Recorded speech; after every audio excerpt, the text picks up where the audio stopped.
ದೌರ್ಜನ್ಯದ ಆರೋಪ ಮನೆಗೆ ನುಗ್ಗಿ ಮಹಿಳೆ ಮೇಲೆ ಹಲ್ಲೆ ನಡೆಸಿದ ಪಿಎಸ್ಐ ಗಿರಿಮಲ್ಲಪ್ಪ. ಅಥಣಿ ಪಿಎಸ್ಐ ಗಿರಿಮಲ್ಲಪ್ಪ ಉಪ್ಪಾರವರಿಂದ ಮಹಿಳೆಯರ ಮೇಲೆ ಹಲ್ಲೆ ಆರೋಪ. ಬೆಳಗಾವಿ ಜಿಲ್ಲೆಯ ಅಥಣಿ ತಾಲೂಕಿನಲ್ಲಿ ಪೊಲೀಸ್ ದೌರ್ಜನ್ಯದ ಗಂಭೀರ ಆರೋಪವೊಂದು ಕೇಳಿಬಂದಿದೆ. ಅಟ್ರಾಸಿಟಿ ಪ್ರಕರಣದ ಆರೋಪಿಗಳನ್ನು ವಶಕ್ಕೆ ಪಡೆಯಲು ಹೋದ ಪಿಎಸ್ಐ ಗಿರಿಮಲ್ಲಪ್ಪ ಉಪ್ಪಾರವರು ಮನೆಯಲ್ಲಿದ್ದ ಮಹಿಳೆಯ ಮೇಲೆ ಅವಮಾನವಾಗಿ ಹಲ್ಲೆ ನಡೆಸಿದ್ದಾರೆ ಎಂಬ ಮಹಿಳೆಯಿಂದ ಆರೋಪ. ಇಂದು ಬೆಳ್ಳಂಬೆಳಗ್ಗೆ ನಡೆದ ಈ ಘಟನೆ. ಅಥಣಿ ತಾಲೂಕಿನ ಪಿಎಸ್ಐ ಗಿರಿಮಲ್ಲಪ್ಪ ಉಪ್ಪಾರವರ ವಿರುದ್ಧ ಸಾರ್ವಜನಿಕರು ಈಗ ಆಕ್ರೋಶ ವ್ಯಕ್ತಪಡಿಸುತ್ತಿದ್ದಾರೆ. ಮೊನ್ನೆ ಮುಂಜಾನೆ ಸುಮಾರು 5 ಗಂಟೆಯ ಹೊತ್ತಿಗೆ ಅಟ್ರಾಸಿಟಿ ಪ್ರಕರಣದ ಆರೋಪಿಗಳನ್ನು ಬಂಧಿಸಲು ಪಿಎಸ್ಐ ತಂಡದೊಂದಿಗೆ ತೆರಳಿದ್ದರು. ಆದರೆ ಈ ವೇಳೆ ಕಾನೂನು ಪಾಲಿಸಬೇಕಾದವರೇ ಕಾನೂನು ಕೈಗೆತ್ತಿಕೊಂಡಿದ್ದಾರೆ ಎನ್ನಲಾಗಿದೆ. ಆರೋಪಿಗಳ ಪತ್ತೆಗೆ ಹೋದ ಸಂದರ್ಭದಲ್ಲಿ ಮನೆಯಲ್ಲಿದ್ದ ಮಹಿಳೆಯರ ಮೇಲೆ ಪಿಎಸ್ಐ ಹಲ್ಲೆ ನಡೆಸಿದ್ದಾರೆ ಎಂಬ ಗಂಭೀರ ಆರೋಪ ಕೇಳಿಬಂದಿದೆ. ಮಹಿಳೆಯರ ಹೊಟ್ಟೆ ಮತ್ತು ಎದೆಯ ಭಾಗಕ್ಕೆ ಬೂಟುಗಾಲಿನಿಂದ ಒದ್ದು ಅವಾಚ್ಯ ಶಬ್ದಗಳಿಂದ ನಿಂದಿಸಿದ್ದಾರೆ ಎನ್ನಲಾಗುತ್ತಿದೆ. ಇಷ್ಟೇ ಅಲ್ಲದೆ ಮನೆಯಲ್ಲಿದ್ದ ಫ್ಯಾನ್, ಬಳೆಗಳು ಹಾಗೂ ಇತರೆ ಗೃಹೋಪಯೋಗಿ ವಸ್ತುಗಳನ್ನು ಧ್ವಂಸಗೊಳಿಸಿ ದರ್ಪ ಮೆರೆದಿದ್ದಾರೆ ಎಂದು ಸಂತ್ರಸ್ತ ಕುಟುಂಬಸ್ಥರು ಕಣ್ಣೀರಿಡುತ್ತಿದ್ದಾರೆ. ರಕ್ಷಣೆ ನೀಡಬೇಕಾದ ಪೊಲೀಸರೇ ಈ ರೀತಿ ಬೆಳ್ಳಂಬೆಳಗ್ಗೆ ಮನೆಗೆ ನುಗ್ಗಿ ಹೆಣ್ಣು ಮಕ್ಕಳ ಮೇಲೆ ಕೈ ಮಾಡಿರುವುದು ಎಷ್ಟರ ಮಟ್ಟಿಗೆ ಸರಿ ಎಂಬ ಪ್ರಶ್ನೆ ಈಗ ಎದ್ದಿದೆ. ಈ ಘಟನೆಯಿಂದಾಗಿ ಮಹಿಳೆಯರು ತೀವ್ರ ಆಘಾತಕ್ಕೊಳಗಾಗಿದ್ದು, ಉನ್ನತ ಪೊಲೀಸ್ ಅಧಿಕಾರಿಗಳು ಈ ಬಗ್ಗೆ ತನಿಖೆ ನಡೆಸಿ ಪಿಎಸ್ಐ ವಿರುದ್ಧ ಕ್ರಮ ಕೈಗೊಳ್ಳಬೇಕೆಂದು ಸ್ಥಳೀಯರು ಒತ್ತಾಯಿಸುತ್ತಿದ್ದಾರೆ. ಚಿತ್ರೀಕರಣ ಮಾಡತಕ್ಕಂಥ ಸಂದರ್ಭದಲ್ಲಿ ಅವಳನ್ನು ಕೂಡ ಚಿಕ್ಕ ಮಗು ಅನ್ನೋದು ಲೆಕ್ಕ ಹಾಕಲಾರ್ದನ ಒಂದು ಗುಂಡಾ ವರ್ತನೆಯನ್ನು ಗಿರಿಮಲ್ಲಪ್ಪ ಉಪ್ಪಾರವರು ಮಾಡಿ ಆ ಹುಡುಗಿ ಮೇಲೂ ಕೂಡ ಹುಡುಗಿಗೂ ಕೂಡ ಕಪಾಳಿಗೆ ಹೊಡೆದು ಆ ಮೊಬೈಲನ್ನು ತೆಗೆದುಕೊಂಡಿದ್ದಾರೆ. ಆ ತಾಯಿ ಎಷ್ಟು ಪರಿಪರಿಯಾಗಿ ಬೇಡಿದ್ರೂ ಅವಳನ್ನು ಎಬ್ಬಿಸಿ ನಿಲ್ಲಿಸೋದೈತಿ, ಕಪಾಳಿಗೆ ಅಡಿಗೆ ಬಿಡಿದೈತಿ, ಎಬ್ಬಿಸಿ ನಿಲ್ಲಿಸೋದೈತಿ, ಕಪಾಳಿಗೆ ಅಡಿಗೆ ಬಿಡಿದೈತಿ. ಎಷ್ಟೋ ಬೇಡ್ಕೊಂಡ್ರೂ ಕೂಡ ಬಿಡಲಾರ್ದನ ಅವಳ ಎದೆ ಭಾಗಕ್ಕೆ, ಅವಳ ಹೊಟ್ಟೆ ಭಾಗಕ್ಕೆ ಬೂಟುಗಾಲಿನಿಂದ ಒದಿದಲ್ದನ ಕೈಯನ್ನು ನೆಲಕ್ಕೆ ಊರಿಸಿ ಬೂಟುಗಾಲನ್ನು ಈ ರೀತಿ ಕೈ ಮೇಲಿಟ್ಟಕೆಯಿಂದ ಹಿಂಗೆ ತಿರುವಿದಾರ. ಆ ತಾಯಿಲಿರ್ತಕ್ಕಂಥ ಇವ ಬಳೆಗಳೆಲ್ಲ ಒಡೆದು ಮನೆ ತುಂಬಲಾಗಿದೆ.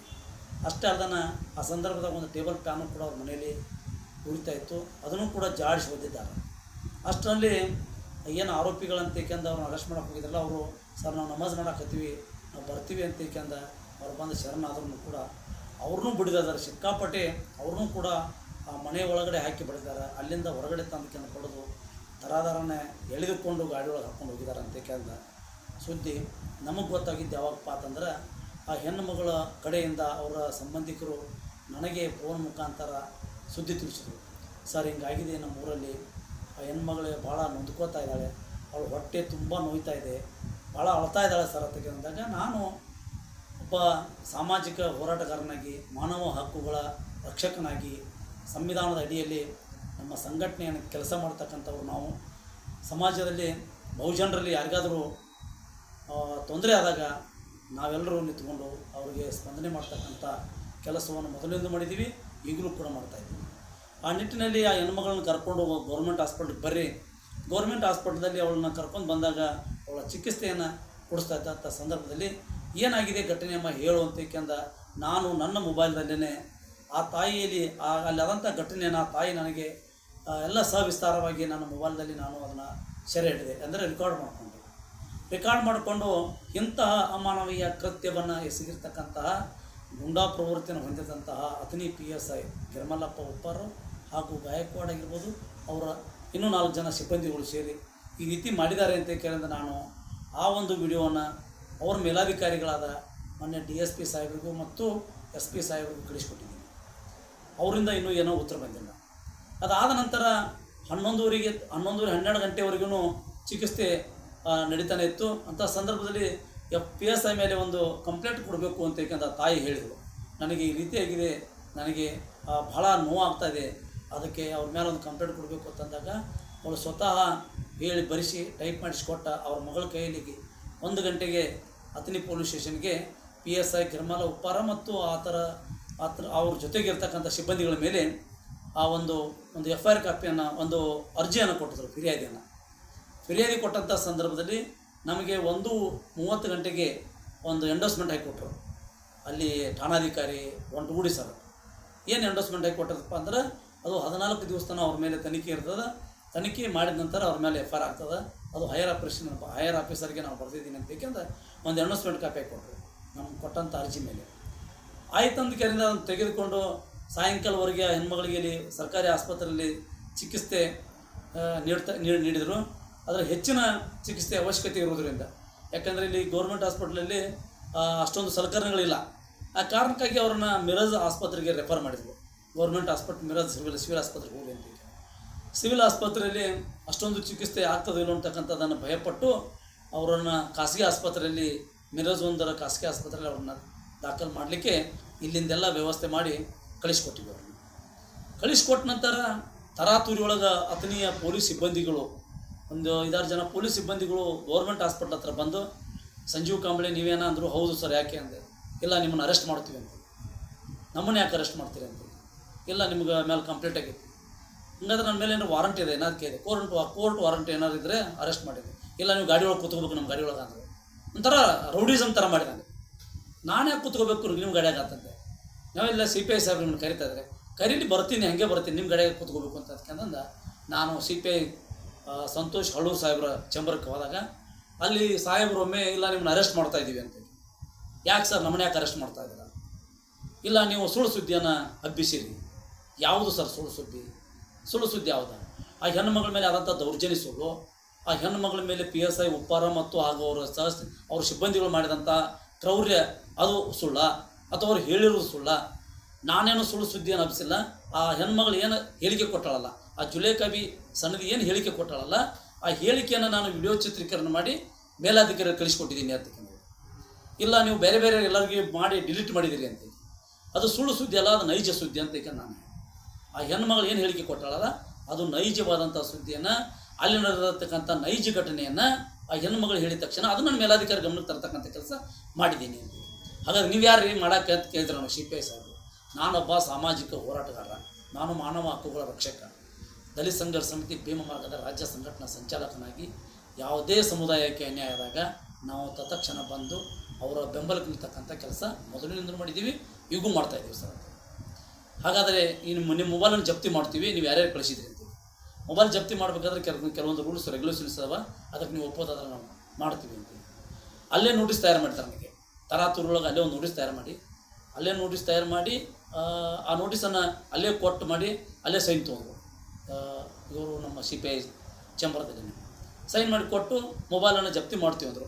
ಮಾಡ್ರಿ ಅಂತಕ್ಕಂಥ ಸುಳ್ಳು ಸುದ್ದಿಯನ್ನು ಹಬ್ಬಿಸೋದಕ್ಕಾಗಿ ಇವ್ರ ಮೊಬೈಲ್ ನಾವು ಜಪ್ತಿ ಮಾಡತ್ತೀವಿ ಅಂತಕ್ಕಂಥ ಒಂದು ವಿಡಿಯೋ ಚಿತ್ರೀಕರಣ ಕೂಡ ಮಾಡ್ಕೋತಾ ಇದ್ರು ಅವರು. ಆದರೆ ನಾನು ಆರ್ಗ್ಯುಮೆಂಟ್ ಮಾಡಿದೆ, ಇದು ಸುಳ್ಳು ಸುದ್ದಿ ಅಲ್ಲ, ಇದು ನೈಜವಾಗಿ ಆ ತಾಯಿ ಹೇಳಿದಂಥ ಸುದ್ದಿನೇ ನಾನು ಮೇಲಾಧಿಕಾರಿ ಕಳಿಸ್ಕೊಟ್ಟಿದ್ದೀನಿ, ಇದು ಸುಳ್ಳು ಸುದ್ದಿ ಅಲ್ಲ ಅಂತ ನಾನು ಕೂಡ ಖಂಡಿತವಾಗಿಯೇ ಅವತ್ತಿನ ವಿಡಿಯೋ ಚಿತ್ರೀಕರಣದಲ್ಲಿ ನಾನು ಹೇಳಿದ್ದೀನಿ. ಇಷ್ಟಾಯಿತು. 5:30ವರೆಗೂ 5 ಗಂಟೆ 30 ನಿಮಿಷದವರೆಗೂ PSI ಉಪ್ಪಾರ್ ಅವರಿಗೆ ಆ ಜುಲೇಖಾಬಿ ಸಣ್ಣದಿಯವರು ಕರ್ತವ್ಯಕ್ಕೆ ಅಡ್ಡಿಪಡಿಸಿದ್ದು ಕಂಡು ಬರಲಿಲ್ಲ. ಅವ್ರಿಗೆ ಬೆಳಗ್ಗೆ 4:00ವರೆಗೆ ಹೋಗಿ ಅವ್ರ ಮೇಲೆ ಅಮಾನುಷವಾದಂಥ ಕೃತ್ಯವನ್ನು ಎಸಗಿದ್ದಾರೆ. ಅವ್ರನ್ನ ಹೊಡೆದಿದ್ದಾರೆ, ಅವ್ರನ್ನ ಒದ್ದಿದ್ದಾರೆ, ಕಪಾಳಿಗೆ ಹೊಡೆದಿದ್ದಾರೆ. ಅವಾಗ ಕರ್ತವ್ಯಕ್ಕೆ ಅಡ್ಡಿಪಡಿಸಿದ್ದಾರೆ ಅಂತಕ್ಕಂಥ ಅವ್ರನ್ನೂ ಕೂಡ ತರಬಹುದಾಗಿತ್ತಲ್ಲ. ಅದು ಬೆಳಗ್ಗೆನೇ 6 ಗಂಟೆಗೆ ಅವ್ರನ್ನ ಆರೋಪಿಗಳನ್ನ ಹಿಡಿದಿದ್ದಾರೆ. 6 ಗಂಟೆ 6:30 ಇವ್ರ ಮೇಲೆ ಒಂದು FIR ಮಾಡಬೇಕಾಗಿತ್ತಲ್ಲ. ಯಾವಾಗ ಈ ಹೆಣ್ಣುಮಗಳು ನನಗೆ ಆದಂಥ ಅನ್ಯಾಯವನ್ನು ನನಗೆ ನ್ಯಾಯ ಒದಗಿಸಿಕೊಡ್ರಿ ಅಂತ ಕೇಳಿದ ಠಾಣಾಧಿಕಾರಿಗಳಿಗೆ ಕಂಪ್ಲೇಂಟ್ ಕೊಟ್ಟರು, ಆವಾಗ PSI ಅವರು ಎಚ್ಚೆತ್ತುಕೊಂಡು ನನ್ನ ಮೇಲೆ ಅವರು ಹಲ್ಲೆ ಮಾಡಿದ್ದಾರೆ ಅಂತ ಕೇಳಿದ ಆ ಹೆಣ್ಮಗಳ ಮೇಲೆ ಒಂದು FIR. ಅದೇ FIRದಲ್ಲಿ ನನ್ನನ್ನು ಸೇರಿಸಿ ನೀವು ಸುಳ್ಳು ಸುದ್ದಿಯನ್ನು ಹಬ್ಬಿಸಿದ್ರಿ ಅಂತ ಕೇಳಿದ ನನ್ನ ಮೇಲೆ ಒಂದು ಅದೇ FIRದಲ್ಲೇ ನನ್ನ ಮೇಲೆ ಕಂಪ್ಲೇಂಟ್ ಕೂಡ ಇದೆ. ಆದರೆ ನಾವು ಇವಾಗ ಕಾನೂನಾತ್ಮಕವಾದಂಥ ಹೋರಾಟವನ್ನು ಮಾಡ್ತಾಯಿದ್ದೀವಿ.